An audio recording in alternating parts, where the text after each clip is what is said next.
ওই গ্রাম্য ব্যক্তি এসে নবীজি চাদর ধরে টান দিলেন, টান দিয়ে বলতেছে এদিকে আসেন, আমার কথা আছে। আনাস রাদিয়াল্লাহু আনহু বলেন, আমি দেখলাম টান দেওয়ার কারণে নবীজির গলার ভিতরে লাল হয়ে গেছে, একদম ছিলা ছিলা ভাব হয়ে লাল হয়ে গেছে। নবীজি কোনো রাগ করলেন না, তার কথা মনোযোগ সহকারে শুনলেন। সেই যে আবদার করছে আবদার পুরা করলেন, মুসকে হাসিতে কথা বললেন, একবারও বললেন না এভাবে কেন টান দিলা। আরেকবার এক সাহাবী আসছেন, উনি গ্রাম্য ছিলেন, তখনও পাক্কা মুমিন ওরকম বুঝসুদ হয় নাই, দূর থেকে এসেছেন, এসে মসজিদে নববীতে বসে পেশাব করতেছে। পেশাব করতে বসে যাওয়ার দ্বারা অন্য সাহাবারা তাড়াতাড়ি বাধা দিতে গেছেন, না থামো, তাকে পেশাব করতে দাও। মসজিদের ভিতরে পেশাব করছে, নবীজি বলে পেশাব করতে দাও। শেষ হওয়ার পরে তাকে ডাকলেন, দেখো এটা আল্লাহর ঘর, আল্লাহর ঘরে পেশাব করা যায় না। তাকে বুঝাইয়া দিলেন, তাকে সুন্দরভাবে কথা বললেন, তার কথা শুনলেন, এরপরে পানি এনে ওটা ধুয়ে দিলেন। তাকে তিরস্কার করলেন না, ভৎসনা করলেন না, কিছুই বললেন না। যখন সে চলে যাবে, নবীজি সাল্লাল্লাহু আলাইহি ওয়াসাল্লাম দেখলেন লোকটা পায়ে হেঁটে যাচ্ছে, দূরে যাবে, তাকে ডাকলেন, আসো কাছে, তোমার কি সাওয়ারি নাই? বললো না। নবীজি সাল্লাল্লাহু আলাইহি ওয়াসাল্লাম একটা উট তাকে দিলেন, এই উটে চড়ে তুমি চলে যাও। এখন সে তো খুশি হয়ে গেছে, চিন্তা করতেছে আমি পেশাব করলাম, আমাকে বকাঝকা করার কথা ছিল, তাড়ায় দেওয়ার কথা ছিল, আমার সাথে এত সুন্দর করে কথা বললেন, আমাকে উট দিয়ে দিলেন। আর ওই সময় দামি সম্পদ উট, দামি সম্পদ। এই লোক তার কওমের কাছে যাওয়ার আগ থেকে দিনের মধ্যে খুশির জোয়ার বইতেছে। তার জাতির কাছে গিয়ে, গোত্রের কাছে গিয়ে আগে থেকে ডাকতেছে সবাইকে, কি হইলো, ডাকছো কেন? বলে আজকে এমন এক মানুষের সাথে সাক্ষাৎ করেছি, এই ঘটনা ঘটেছে, আমাকে কোনো ভৎসনা করেন নাই, বরং আমাকে খাইয়েছেন, আমাকে সাওয়ারি দিয়ে দিয়েছেন আসার জন্য। সুতরাং তার এই উত্তম আখলাক এত সুন্দর, অবশ্যই তিনি সত্য। তার এই কথা শুনে তার পুরা গোত্র গিয়ে নবীজির হাতে মুসলমান হয়ে গেছে। আলহামদুলিল্লাহ الحمد لله نحمده ونستعينه ونستغفره ونؤمن به ونتوكل عليه ونعوذ بالله من شرور أنفسنا ومن سيئات أعمالنا من يهده الله فلا مضل له ومن يضلل فلا هادي له وأشهد أن لا إله إلا الله وحده لا شريك له وأشهد أن محمدا عبده ورسوله أرسله بالحق بشيرا ونذيرا وداعيا إلى الله بإذنه وسراجا منيرا وصلى الله تعالى عليه وعلى آله وأصحابه وبارك وسلم تسليما كثيرا. أما بعد، فأعوذ بالله من الشيطان الرجيم. بسم الله الرحمن الرحيم. وأحسنوا إن الله يحب المحسنين. صدق الله مولانا العظيم. মুআজ্জাজ মুহতারাম সম্মানিত মুসল্লিয়ানে কেরাম, মহান আল্লাহ রাব্বুল আলামিনের দরবারে শুকরিয়া আদায় করছি, যিনি মেহেরবানি করে আমাদেরকে জুমার নামাজ আদায়ের জন্য মসজিদে হাজির হওয়ার তৌফিক দান করেছেন। আলহামদুলিল্লাহ। বিগত কয়েক জুমায় যে বিষয়গুলো নিয়ে আলোচনা করা হয়েছে সবগুলো উত্তম চরিত্রের অন্তর্ভুক্ত, হুসনে আখলাকের অন্তর্ভুক্ত। কাউকে উপহাস না করা, কারো ব্যাপারে কুধারণা না করা, কারো দোষ তালাশ না করা, কারো গীবত না করা, অহংকার না করা, এই সবগুলোই হলো মানুষের ভালো চরিত্র, উত্তম চরিত্র। আজকে হুসনে আখলাক, উত্তম চরিত্র নিয়ে কিছু কথা আরোপ করার ইচ্ছা করেছি, আল্লাহ তাআলা যদি তৌফিক দান করেন। ইসলাম আমরা শুধু নামাজ রোজার মধ্যে সীমাবদ্ধ করে ফেলেছি। ইসলামকে আমরা মনে করি মুসলিম সে যে নামাজ পড়ে, রোজা রাখে। ইসলামের অর্থ ব্যাপক। ইসলাম অর্থ আমরা জানি শান্তি, ব্যাপকভাবে মানুষ মনে করে ইসলাম অর্থ শান্তি, অথচ ইসলাম অর্থ হলো অনুগত হয়ে যাওয়া, পরিপূর্ণভাবে নিজেকে কারো অনুগত বানিয়ে ফেলা। এটা হলো ইসলাম। আর মুসলিমকে যে নিজেকে পরিপূর্ণভাবে আল্লাহ পাকের অনুগত বানায়, আল্লাহর হাবিব সাল্লাল্লাহু আলাইহি সাল্লামের হুকুমের সামনে যে নিজেকে সঁপে দেয়, তিনি হলেন মুসলিম, তিনি হলেন মুসলিম। আর সালাম অর্থ শান্তি। ইসলাম যে মানবে সে শান্তি পাবে। এই ইসলামের গণ্ডি অনেক ব্যাপক, কারণ আল্লাহ তাআলা মানুষকে শুধু নামাজ রোজার হুকুম করেন নাই, মানুষকে আল্লাহ তাআলা লেনদেন সহি করার হুকুম করেছেন। অন্য মানুষের কোনো সম্পদ জোরপূর্বক বা অন্যায়ভাবে দখল করতে বারণ করেছেন। আল্লাহ তাআলা মানুষের সাথে ভালো আচরণ করতে বলেছেন। আল্লাহ তাআলা নিজের আখলাক চরিত্রকে সুন্দর করতে বলেছেন। সুতরাং এই সবগুলো আল্লাহ পাকের হুকুম, আর সবগুলো মানার নামে ইসলাম। যে সবগুলোকে মানবে সে হলেন মুসলিম, তিনি হলেন মুসলিম। আল্লাহ তাআলা হুকুম করেছেন উদখুলু ফিস-সিলমি কাফা, ইসলামে পরিপূর্ণ প্রবেশ করো।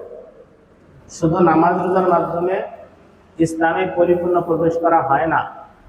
হাকিমুল উম্মাত আশরাফ আলী থানভী রাহমাতুল্লাহ লিখেছেন, ইসলাম হলো ইবাদত বন্দেগী, নামাজ রোজা হজ যাকাত ইত্যাদি সুন্নাত তরিকায় করা। ইসলাম হলো মুআশারা, মানুষের সাথে আচার আচরণ সুন্নাত তরিকায় করা। মুআমালা, লেনদেন শরিয়া সম্মত পন্থায় করা। হালাল রুজি কামাই করা, নিজের আখলাক চরিত্রকে সুন্দর করা, সবগুলো ইসলাম। তো হোসনে আখলাক, উত্তম চরিত্র ইসলামের একটা বড় অংশ, যেটা মানুষের সামনে দৃশ্যমান হয় এবং যে হোসনে আখলাকের কারণেই মানুষ মুসলমান হয়। মুসলমান শুধু নামাজ রোজা দিয়ে মুসলমান না, ইসলাম শুধু নামাজ রোজার মাধ্যমে ছড়ায় নাই, হোসনে আখলাক উত্তম চরিত্রের মাধ্যমে ইসলাম ছড়িয়েছে। একটা ভুল কথা প্রচলিত আছে, ইসলাম তলোয়ারের জোরে প্রচারিত হয়েছে। এটা ভুল। ইসলাম উত্তম আখলাকের মাধ্যমে প্রচারিত হয়েছে। নতুবা মক্কায় 13 বছর রাসূলুল্লাহ সাল্লাল্লাহু আলাইহি সাল্লাম যে নবুয়তের দায়িত্ব পালন করেছেন, তখন তো জিহাদের বিধান ছিল না। ওই সময় যে মানুষগুলো মুসলমান হলেন তাদেরকে কে বাধ্য করল? কেন ওমর রাদিয়াল্লাহু আনহু নবী সাল্লাল্লাহু আলাইহি ওয়াসাল্লামের পাল্লা আনতে গিয়ে মুসলমান হয়ে গেলেন? তাকে ওমর রাদিয়াল্লাহু আনহুকে কোন তরবারি বাধ্য করেছিল? খালিদ বিন ওয়ালিদ রাদিয়াল্লাহু আনহুকে কে বাধ্য করেছিল? কোন তরবারি? যাকে কোনো যুদ্ধে কেউ হারাতে পারে নাই। উত্তম আখলাক তাদেরকে নবীজির পায়ে এসে সুবুর্দ করে দিয়েছে, তারা এসে নবীজির কাছে সমর্পণ করেছে নিজেকে। এই ইসলাম উত্তম আখলাকের মাধ্যমে প্রচারিত হয়েছে।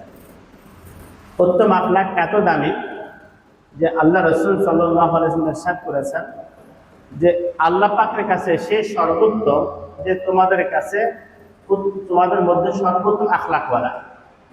একবার সাহাবায়ে কেরাম নবীজি সাল্লাল্লাহু আলাইহি ওয়াসাল্লামের সামনে বসা ছিলেন। বলছে এমনভাবে বসা ছিলাম যেন আমাদের মাথার উপরে পাখি বসে আছে, অর্থাৎ কোনো নড়াচড়া করছিলাম না, একদম আমরা মনোযোগ সহকারে প্রিয় নবী সাল্লাল্লাহু আলাইহি ওয়াসাল্লামের বয়ান শুনছিলাম। এমন সময় কিছু লোক এলেন, এসে প্রশ্ন করলেন, মান আহাব্বুন নাসি ইলাল্লাহ, আল্লাহ রাসূল, আল্লাহ পাকের কাছে সবচেয়ে প্রিয় মানুষ কে? আহাব্বুল ইবাদ, আল্লাহ বান্দাদের মধ্যে হতে সবচেয়ে প্রিয় কে? রাসূলুল্লাহ সাল্লাল্লাহু আলাইহি ওয়াসাল্লাম বললেন, আহসানুহুম খুলুকা, বান্দাদের মধ্যে হতে যার আখলাক চরিত্র সবচেয়ে ভালো সে আল্লাহ তাআলার কাছে সবচেয়ে প্রিয়। এটা বলেন না সবচেয়ে বেশি দিনে নামাজ পড়েন, সবচেয়ে বেশি রোজা রাখেন, সবচেয়ে বেশি দান সদকা করেন, সবচেয়ে বেশি জিকির করেন, এটা বলেন নাই। বলছেন যার আখলাক চরিত্র সবচেয়ে ভালো তিনি আল্লাহর কাছে সবচেয়ে ভালো। উত্তম চরিত্র কি জিনিস সেটাও বুঝতে হবে। উত্তম চরিত্র শুধু কৃত্রিমভাবে সাময়িক বানোয়াটি করে মানুষের সামনে একটু মুচকি হাসলাম, মানুষকে একটু শ্রদ্ধা দেখালাম, নরম ব্যবহার করলাম, এর নাম উত্তম আখলাক না। উত্তম আখলাকের ব্যাপারে আল্লামা ইবনে হাজার আসকালানী রাহমাতুল্লাহ আলাইহি বলেন যে ইকতিসাবুল ফাযাইল ওয়া তারকুর রাযাইল, মানুষের দিলের ভিতরে কিছু গুণ থাকে, ওই গুণগুলো অর্জন করা, আর দিলের ভিতরে কিছু রোগ থাকে, কিছু মন্দ স্বভাব থাকে, সেটাকে বের করার নাম হলো উত্তম চরিত্র। মানুষের দিলের ভিতরে লোভ থাকে, এই লোভের কারণে সে সুদ ঘুষ এর মধ্যে বাদ বিচার করে না, অন্যের সম্পদ দখলের ক্ষেত্রে সে চিন্তা করে না, লোভের কারণে সব দখল করতে চায়। পদের লোভ থাকে, আরেকজনের ব্যাপারে মিথ্যা ক্লেম দিয়ে, মিথ্যা রিপোর্ট দিয়ে সে নিজেকে পদোন্নতির ব্যবস্থা করার চেষ্টা করে, ঘুষ দিয়ে, সুদ বিভিন্নভাবে লোভিং করে পদোন্নতি পেতে চায়। এই লোভ তাকে অনেক অন্যায়ের মধ্যে লিপ্ত করে দেয়। হব্বে যা থাকে, যশ প্রীতি, আমার খ্যাতি অর্জন করতে হবে, এই সবগুলো হলো অন্তরের রোগ। একটা অন্তরের রোগ হলো লোভ। দ্বিতীয় রোগ হলো আমাল, দীর্ঘ আশা। দীর্ঘ আশা, যে আমার হায়াত আছে সীমিত, কিন্তু আমি কয়েকশো বছরের প্ল্যান করলাম, অথচ মৃত্যুর পরে যে অনন্ত অসীমকাল থাকতে হবে তার কোনো প্ল্যান নেই। এই দীর্ঘ আশা মানুষকে আল্লাহর দিন থেকে গাফিল করে, মনে করে এখন তো যদি হজে যাই তাহলে তো আর এসে দুর্নীতি করতে পারবো না, চাকরিটা শেষ হোক, টাকা পয়সা অর্জন করি, এরপর হজ করে ভালো হয়ে যাব। কে নিশ্চয়তা দিয়েছে যে আরো 10 বছর বাঁচবেন, 15 বছর বাঁচবেন? কোনো নিশ্চয়তা নাই। হাদিস শরীফে আছে, ইযা আসবাহতা লা তাতাবান্না আল মাসাআ, যখন সকাল হয় তুমি সন্ধ্যার অপেক্ষা করো না, লা তান্তাজিরুল মাসা, সন্ধ্যার অপেক্ষা করো না, আর যখন সন্ধ্যা হয়ে যায় সকালের অপেক্ষা করো না।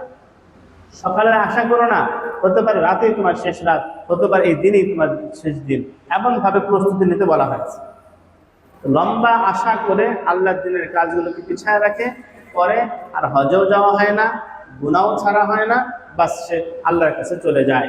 এই জন্য উলামায়ে কেরাম বলেন, গুনাহ তোমাকে ছাড়ার আগে তুমি গুনাহকে ছাড়ো। গুনাহ তোমাকে ছাড়ার আগে তুমি গুনাহ ছেড়ে দাও, কারণ একদিন আমার এই চোখ থাকবে, চোখ দিয়ে কোনো খারাপ কিছু দেখার সুযোগ থাকবে না, বেগানা নারী পুরুষকে দেখার সুযোগ থাকবে না, এই মুখ থাকবে, মিথ্যা বলার সুযোগ থাকবে না, গীবত করার সুযোগ থাকবে না। কেন? শরীর থেকে রূহ বের হয়ে গেছে, সব কিছু নিশ্চল হয়ে পড়ে আছে। সুতরাং ওই দিন আসার আগে আমার গীবত ছাড়তে হবে, ওই দিন আসার আগে আমার কুদৃষ্টি ছাড়তে হবে, ওই দিন আসার আগে আমার সকল হারাম ছাড়তে হবে। তো গুনাহ আমাকে ছাড়ার আগে, গুনাহকে যদি আমি ছাড়তে পারি তবে আল্লাহর মাহবুব হতে পারবো। দীর্ঘ আশা অন্তরের একটা রোগ। একইভাবে অন্তরের একটা বড় রোগ হলো হিংসা।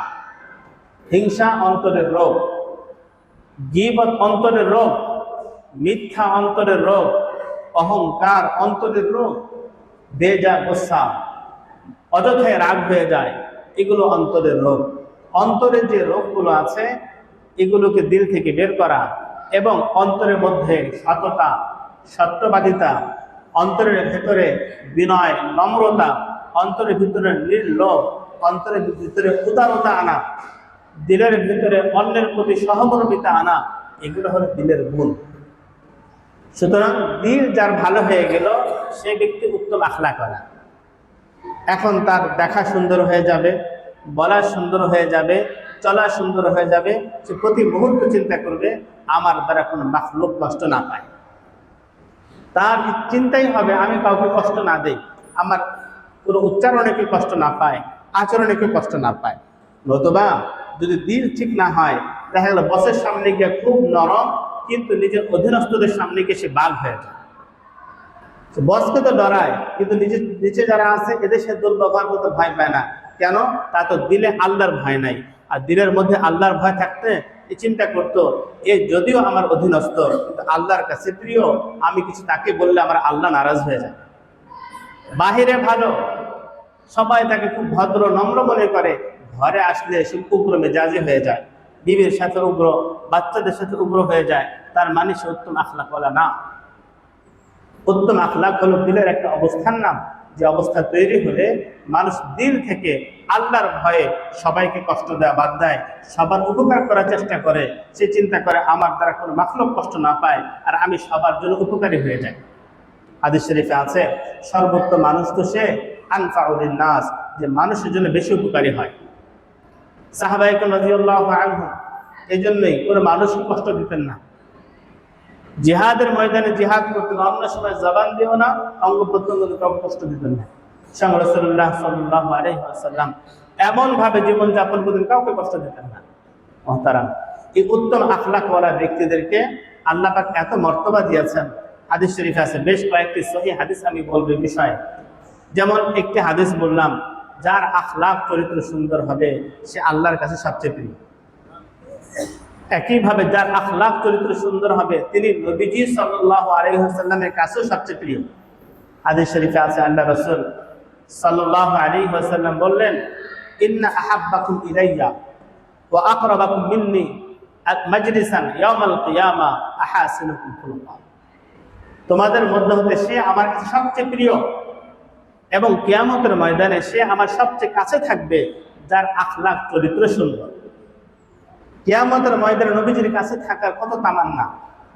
দুনিয়াতে কোন মুমিন মদিনা শরীফ যেতে না চায়? মদিনায় যাবে, হ্যাঁ রাজি। মদিনা শরীফ যাওয়ার জন্য পাগল হয়ে যায়। মদিনাওয়ালা রাসূলুল্লাহ সাল্লাল্লাহু আলাইহি ওয়াসাল্লামের সাথে কিয়ামতে পরকালে জান্নাতে থাকার জন্য কি আগ্রহ লাগে না? যদি আগ্রহ থাকে তার কাছাকাছি থাকার, তার পাশে থাকার, তাহলে আমাদের চরিত্র সুন্দর করতে হবে। নবী সাল্লাল্লাহু আলাইহি ওয়াসাল্লাম বলে দিয়েছেন যে আমার সবচেয়ে প্রিয় হবেন তারা এবং আমার সবচেয়ে কাছের হবেন তারা কিয়ামতের ময়দানে যাদের আখলাক চরিত্র সুন্দর। যে ব্যক্তি আখলাক চরিত্র সুন্দর, এই হুসনে আখলাক মানুষকে জান্নাতে নিয়ে যায়।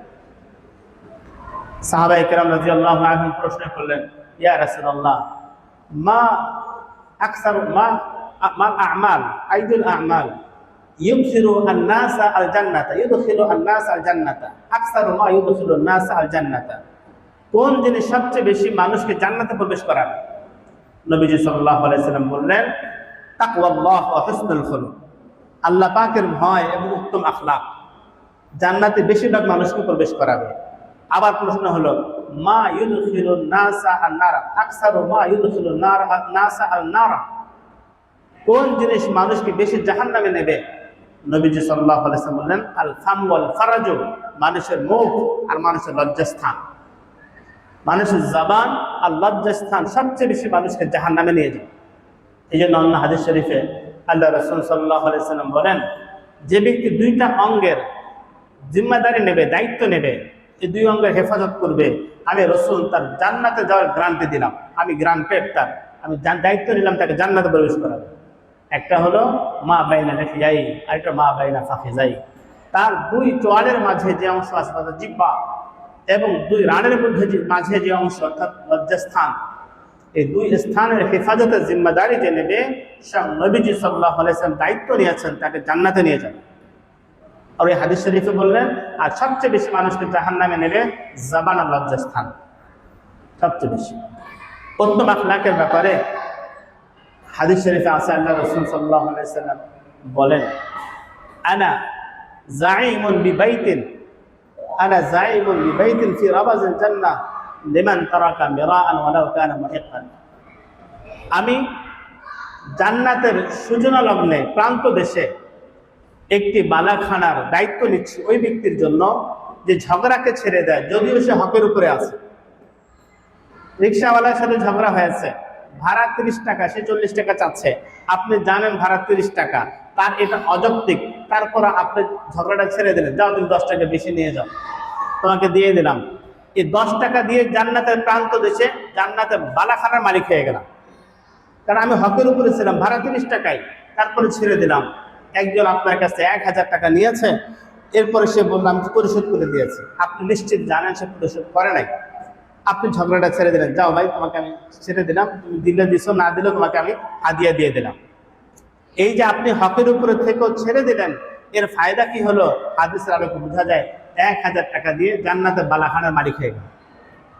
যে ব্যক্তি হক হওয়ার পরেও ঝগড়াকে ছেড়ে দেয়, এই কারণেই আল্লাহ পাক তাকে জান্নাতের সূচনায় একটি বালাখানা দান করেন। এরপরে বললেন, আনা যাইমুন বিবাইতিন ফি ওয়াসাতিল জান্নাহ লিমান তারাকাল কিযবা ওয়ালাউ কানা মাযিহান। আমি জান্নাতের মধ্যখানে একটি বালাখানার দায়িত্ব নিচ্ছি ওই ব্যক্তির জন্য যে মিথ্যাকে পরিত্যাগ করে, এমনকি হাসি ঠাট্টার ছলেও হাসি তামাশা করে সে মিথ্যা বলে না, এমন ব্যক্তির জন্য জান্নাতের মধ্যখানে একটি বালাখানার জিম্মাদারি নিচ্ছে। মিথ্যাকে ছেড়ে দেয়, এমনকি হাসি তামাশা করে মিথ্যা বলে না, আমাদের অনেক দিনদার ভাইদেরকে দেখা যায় মিথ্যা বলেন না, কিন্তু বন্ধুর সাথে তামাশা করে মিথ্যা বলেন। এই যে ফোনে মিথ্যা বলতেছে তামাশা করে, এই তামাশা করে মিথ্যা বলা এটা এমন গুনাহ, এর কারণে জান্নাতের মধ্যভাগে সে জান্নাত পেতে পারতো, সেটা থেকে বঞ্চিত হয়ে। তামাশা করে মিথ্যা বলা, হাসি ঠাট্টার ছলে মিথ্যা বলা, এটাও হারাম, এটা বলা যাবে না। এরপরে বললেন আনা যাইমুন বিবাইতিন ফি আ'লাল জান্নাহ লিমান হাসুনা খুলুকু, আর আমি জান্নাতের সর্বোচ্চ স্তরে একটি বালাখানার একটি ঘরের দায়িত্ব নিচ্ছি ওই ব্যক্তির জন্য যার উত্তম আখলাকওয়ালা, যার আখলাক সুন্দর, যার চরিত্র সুন্দর, যার আচরণ সুন্দর, উচ্চারণ সুন্দর, যার কাছে এলে মানুষ কষ্ট পায় না, যে মানুষকে কষ্ট দেয় না, রাস্তাঘাটে ময়লা ফেলেও কষ্ট দেয় না, প্রতিবেশীকে আওয়াজ দিয়েও কষ্ট দেয় না, মানুষকে লেনদেনের ক্ষেত্রেও কষ্ট দেয় না, সব ক্ষেত্রে সে মানুষের সাথে ভালো আচরণ করে, এমন ব্যক্তির ব্যাপারে নবীজি সাল্লাল্লাহু আলাইহি সাল্লাম জান্নাতের সর্বোচ্চ স্তরে, জান্নাতের সর্বোচ্চ স্থানে একটি বালাখানার দায়িত্ব নিয়েছে। উত্তম আখলাক এত বেশি দামি, এই জন্য রাসূলুল্লাহ সাল্লাল্লাহু আলাইহি সাল্লাম দুনিয়াতে এসেছেন উত্তম আখলাক শেখানোর জন্য। নবীজি সাল্লাল্লাহু আলাইহি সাল্লাম বলেন আনা বুইসতু লিউতাম্মিমা মাকারিমাল আখলাক, আমি প্রেরিত হয়েছি উত্তম আখলাকের চূড়ান্ত পর্যায়ে, উত্তম আখলাকের পূর্ণতা বিধানের জন্য। উত্তম আখলাক কি হতে পারে সেটা নবীজি সাল্লাল্লাহু আলাইহি সাল্লাম জীবন দিয়ে দেখিয়েছে। রাসূলুল্লাহ সাল্লাল্লাহু আলাইহি সাল্লামকে কত ভাবে মানুষ কষ্ট দিয়েছেন, আর নবীজি সাল্লাল্লাহু আলাইহি সাল্লাম কত ভাবে তাদের সাথে উত্তম আখলাক পেশ করেছেন, তার নজির সিরাতের কিতাবগুলোতে আছে। রাসূলুল্লাহ সাল্লাল্লাহু আলাইহি সাল্লাম এটা ইরশাদ করেছেন, নবীজির কাছে এক ব্যক্তি এসে বললেন, আল্লাহ রাসূল, আমাদের এখানে একজন মহিলা আছেন, খুব নামাজ পড়েন, রোজা রাখেন, দান সদকা করেন, তার এই নেক এবং দিনদারের প্রশংসা মানুষের মুখে মুখে, তবে তার একটা বদ অভ্যাস আছে, তুজি জিরানাহা বিলিসানিহা, সে তার প্রতিবেশীকে জবান দিয়ে, মুখ দ্বারা কষ্ট দেয়। একটা রোগ আছে, প্রতিবেশীকে কিছু মুখ দিয়ে কষ্ট দেয়। রাসূলুল্লাহ সাল্লাল্লাহু আলাইহি ওয়াসাল্লাম হিয়া ফিন নার, সে জাহান্নামী। এত নামাজ পড়ে, এত রোজা রাখে, এত দান সদকা করে, শুধু জবান খারাপ, মানুষকে প্রতিবেশীকে জবান দিয়ে একটু কষ্ট দেয়, বলে সে জাহান্নামী। এরপর বলা হলো আরেকজন মহিলা আছেন, তিনি ফরজ নামাজ আদায় করেন, একদম সামান্য একটু পনির দান করেন, বেশি কিছু দান করতে পারেন না, পনিরও না, পনিরের অংশ, পনিরের একটু অংশ দান টান করেন, বড় কিছু দান করতে পারেন না, তবে তিনি কাউকে কষ্ট দেন না, প্রতিবেশীকে কষ্ট দেন না। নবীজি সাল্লাল্লাহু আলাইহি ওয়াসাল্লাম বলেন হিয়া ফিল জান্নাহ, ওই মহিলা জান্নাতি, ওই মহিলা জান্নাতি। এই হুসনে আখলাক দ্বারা মানুষ অনেক আগায় যাবে। এমনকি হাদিস শরীফে আছে যে কিয়ামতের মাঠে মিজানের পাল্লা যখন নেকি বদি ওজন করা হবে, তো নামাজ সবচেয়ে ভারী করে দেবে এটা বলেন নাই, রোজা সবচেয়ে ভারী করে দেবে নেকির পাল্লাকে এটা বলেন নাই, বরং বলেন কি ইন্না আসফালা শাইইন ইউজানু ফিল মিজান হুসনুল খুলক, কিয়ামতের ময়দানে মিজানের পাল্লায় সবচেয়ে ভারী হবে উত্তম আখলাক। মানুষের উত্তম আখলাক সবচেয়ে ভারী হবে। উত্তম আখলাক দিলে তার নেকির পাল্লা ঝুঁকে যাবে, ভারী হয়ে যাবে, গুনাহের পাল্লা ওচা হয়ে যাবে, জান্নাতে সবচেয়ে ভারী হবে উত্তম আখলাক। তার উত্তম আখলাক এটা সব সময় তার দিলে থাকতে হয়, 24 ঘন্টার ইবাদত এটা। বিবির সাথে আচরণ হুসনে আখলাকের সাথে। এই জন্য হাদিস শরীফে আছে যে তোমাদের মধ্যে সে সর্বোত্তম যে বিবির কাছে সর্বোত্তম। কারণ বাইরে ভালো থাকা সহজ, ঘরে এসে ভালো থাকা এটা কঠিন, আর এই জিনিসটা নবীজি দেখিয়েছেন। আল্লাহ রাসূল সাল্লাল্লাহু আলাইহি ওয়াসাল্লাম বিবিদের সাথে কেমন আচরণ করেছেন, আম্মা জান আয়েশা রাদিয়াল্লাহু আনহা বয়ান করেছেন। ঘরে এসে ঘরের কাজ করতেন, ঘরের কাজে সহযোগিতা করতেন, কিন্তু আমরা অনেকে সেটা পারি না। আমরা বাইরে যেই থাকি, ঘরে গিয়ে নবীর সুন্নাত অনুযায়ী আমল করব, দেখবো ঘরটা সুখময় হয়েছে ইনশাআল্লাহ।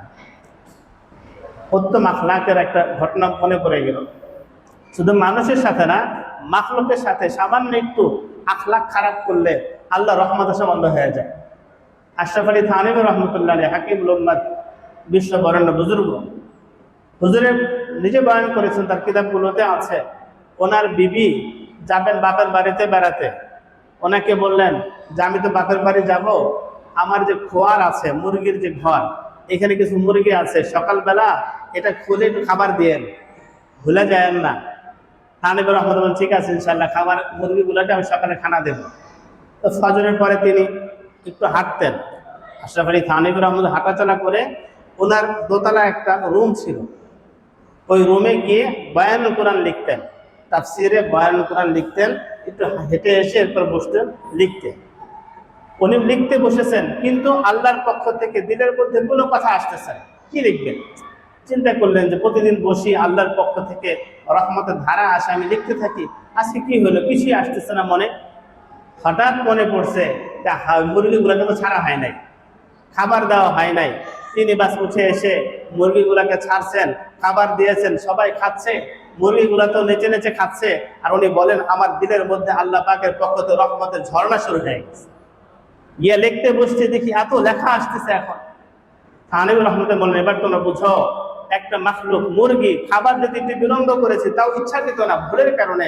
আমার যদি রহমত আসা বন্ধ হয়ে যায়, তোমরা যারা মানুষকে কষ্ট দিচ্ছ, তোমরা যারা মানুষকে কষ্ট দিচ্ছ, তারা আল্লাহ পাকের রহমতের আশা কিভাবে করতে পারে? এই জন্য আল্লাহ পাক আমাদের সবাইকে উত্তম আখলাক ওয়ালা হওয়ার তৌফিক দান করেন।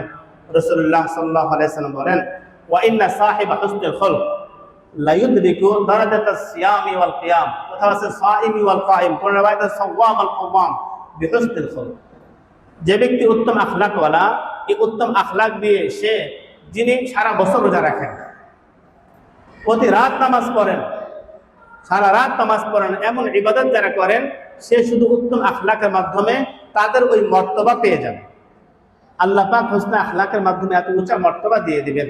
এই জন্য রাসূলুল্লাহ সাল্লাল্লাহু আলাইহি ওয়াসাল্লাম বলেছেন যে তোমাদের মধ্যে সে উত্তম যার আখলাক চরিত্র উত্তম।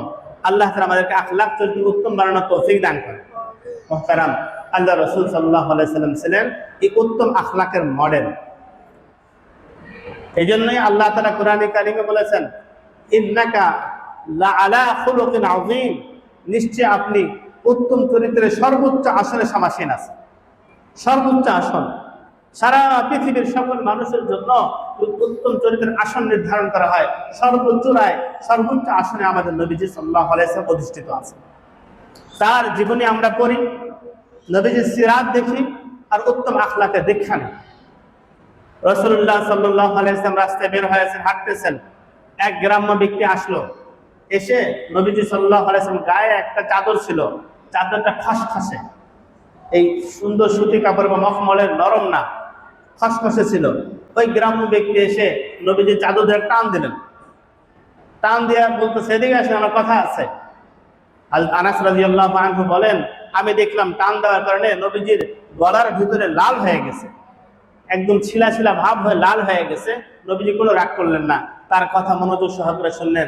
সেই যে আবদার করছে, আবদার পুরা করলেন, মুস্কে হাসিতে কথা বললেন, একবারও বললেন না এভাবে কেন টান দিলা।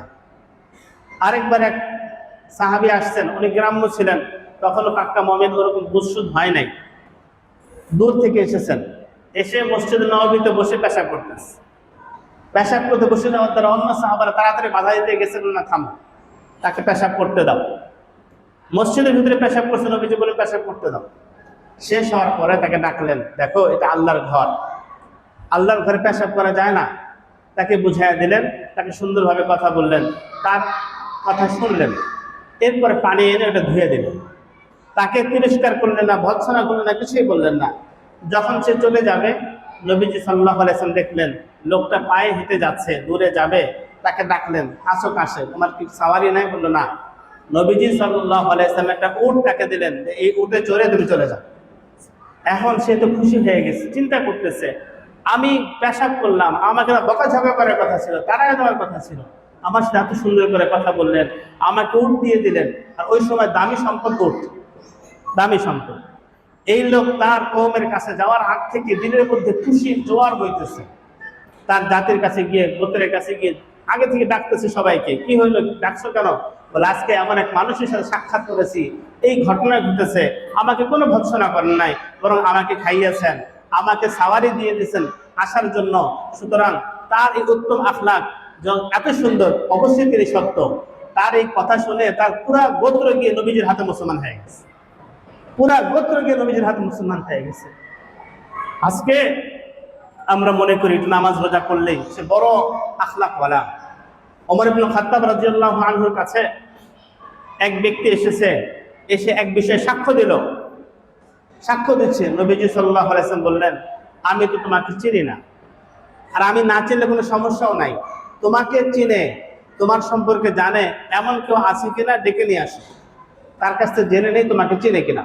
সাক্ষ্য গ্রহণ করতে হলে সে সত্যবাদী কিনা জানতে হবে। এক ব্যক্তি বললেন যে হুজুর আমি তাকে চিনি। বললো সে কি তোমার প্রতিবেশী? তার ঘরে বাইরের আমল তুমি জানো? তার রাত দিনের আমল সম্পর্কে তুমি জানা আছে? বললো না, শুধু তার চেহারায় চিনি। তো তা তো হবে না। পরে বললেন তাহলে তুমি কি তার সাথে কোনো লেনদেন করেছো, যে লেনদেনের কারণে তাকে তুমি সত্যবাদী পেয়েছো, তুমি দিনার দিরহাম দিয়ে তার সাথে ব্যবসা করেছো, সে সততা রক্ষা করেছে? বললো না। তুমি কি তার সাথে সফর করেছো, কোথাও সফরে বের হয়েছিলে, এই সফরে তার উত্তম আখলাক তুমি দেখেছো যেটা সাক্ষী দিচ্ছে যে সে সত্যবাদী? বললো না। তাহলে তোমার সাক্ষী গ্রহণযোগ্য না। তাকে বললেন তুমি অন্য কাউকে নিয়ে আসো যে তোমার সব বিষয়ে জানেন, এরপর তোমার সাক্ষী গ্রহণযোগ্য হবে। কোন কোন বর্ণনায় পাওয়া যায় ওমর রাদিয়াল্লাহু আনহু ওই ব্যক্তিকে বললেন, দেখো তুমি তো তার সাথে লেনদেন করো নাই, তুমি তার সাথে সফর করো নাই, তুমি তার প্রতিবেশী না, এরপরে তুমি কি দেখছো? তার হয়তো একটু মাথা উঁচু করা আর নিচে করা দেখেছো, তথা নামাজ পড়া দেখেছো, আর এর কারণে তুমি সাক্ষ্য দিচ্ছ যে সে ভালো, সে আদালত, সে ন্যায়পরায়ণ। এই সাক্ষী গ্রহণযোগ্য না। আজকে যদি এই বাস্তবতা সামনে রাখি, দেখবো আমরা অনেক মানুষ বাহ্যিক দিনদার হয়েছি, আমাদের আচার আচরণ ভালো না, আমাদের লেনদেন ভালো না, আমাদের দ্বারা মানুষ ইসলাম থেকে দূরে সরে যেতেছে। কেউ যদি এসে জিজ্ঞেস করে যে আপনাদের মসজিদের খতিব সাহেব কেমন? খুব ভালো। কেন? হুজুরের বয়ান শুনছি, হুজুরের পিছনে নামাজ পড়ছি। এতটুকু ভালো হওয়ার জন্য যথেষ্ট না। যদি কেউ আমার সাথে লেনদেন করতে চায়, কেউ আমার সাথে আত্মীয়তা করতে চায়, তাহলে এই এতটুকু যথেষ্ট না। তিনি নামাজ পড়ান, তার বয়ান শুনেছি, তার পিছনে নামাজ পড়েছি, এর দ্বারা সাক্ষ্য দেওয়া যথেষ্ট না। আমার সাথে লেনদেন করেছেন কিনা, আমার সাথে সফর করেছেন কিনা, আমার রাত দিন জানেন কিনা, এরপর বলতে হবে হ্যাঁ উনি ভালো। নতুবা বলতে পারেন যে হ্যাঁ আমি এতটুকু দেখছি, এতটুকু ভালো, তো সব বিষয়ে ভালো বলতে পারবো না। আমার এতটুকু জানা আছে, সীমাটা নির্ধারণ করে দেন। তিনি আমাদের নামাজ পড়েন, বয়ান করেন, সুতরাং আমাদের ভালো মনে হয়েছে, বাকি তার সাথে লেনদেন করে নাই, সফর করে নাই, তার ভেতর বাহির আমি জানি না। যেন যে ব্যক্তি আপনার কাছে পরামর্শ চাইলেন যে আমার সাথে লেনদেন করবেন এই বিষয়ে, সে চিন্তা করতে পারে যে আমি আরো খোঁজ খবর নিয়ে আনি। আজকে সংসারগুলো এই জন্যই ভাঙতেছে। এই সংসার যখন বিবাহ শাদী দেয়, খোঁজ খবর নেয়, যার কাছে জিজ্ঞেস করে হ্যাঁ খুব ভালো ছেলে, ছেলেটা খুব ভালো, অথচ ছেলে সম্পর্কে ভালো করে জানে না। হয়তো এক মসজিদে নামাজ পড়ে দেখছে আর বলে খুব ভালো, বিবাহের পরে দেখা ভালো না, তো সংসার ভেঙে যায়। এই জন্য ইসলাম বলে দেয় কারো ব্যাপারে সাক্ষ্য দিতে হলে তার সব জেনে সাক্ষ্য দিতে হবে, নতুবা সীমা নির্ধারণ করে দিতে হবে। উত্তম আখলাকওয়ালা তো সে যার লেনদেন ভালো, যার আচার আচরণ ভালো, তার জবানের উচ্চারণ ভালো, দিলের আখলাক ভালো, ইবাদত বন্দেগী ভালো, যে আল্লাহর কাছেও ভালো, মানুষের কাছেও ভালো, সে আল্লাহর মূলত প্রকৃত ভালো। যিনি আল্লাহ পাক এমন উত্তম আখলাকওয়ালা আমাদের সবাইকে হওয়ার তৌফিক দান করেন। উত্তম আখলাক ইসলামের একটা বড় অংশ। এই অংশের অন্তর্ভুক্ত অনেকগুলো বিষয় আছে, ইনশাআল্লাহ আমরা পর্যায়ক্রমে আলোচনা করব। বিশেষ করে নবী সাল্লাল্লাহু আলাইহি ওয়াসাল্লামের সিরাত থেকে তার উত্তম আখলাকের দিকগুলো নিয়ে আমরা সামনে জুমাগুলোতে চেষ্টা করব আলোচনা করতে, যেন আমাদের ভিতরে এই উত্তম আখলাক আনা সহজ হয়। আল্লাহ তাআলা তৌফিক দান করুন। ওয়া আখিরু দাওয়ানা আলহামদুলিল্লাহি রাব্বিল আলামিন।